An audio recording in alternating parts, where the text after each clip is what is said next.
In the vast, unforgiving ecosystem of a modern planetary, a new creature emerges, wide eyed, trembling, woefully unprepared.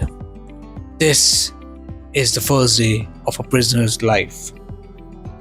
Observe how the newcomer moves, disoriented, surrounded by the creatures who have long since adapted to their environment.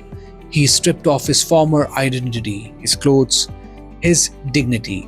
In exchange, he is given a simple uniform, a dark, lifeless fabric that marks him as one of the herd.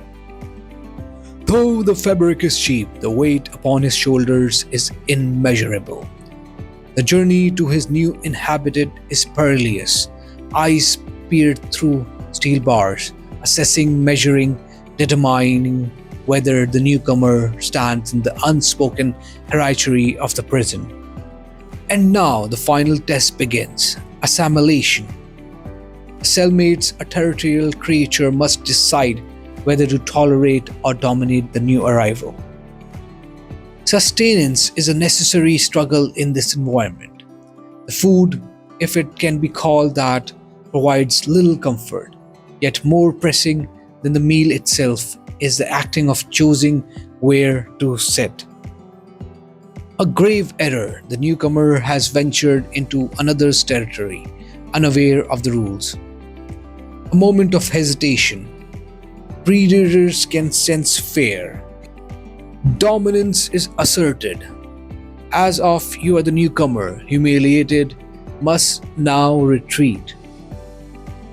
And now, the most treacherous terrain of them all, the communal bathing ground.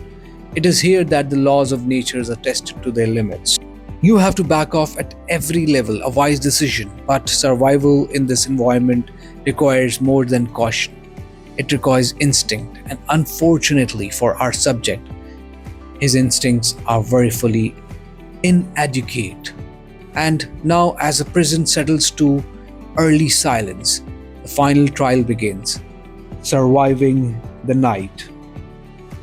You find yourself and you are given the task of talking to your inmate.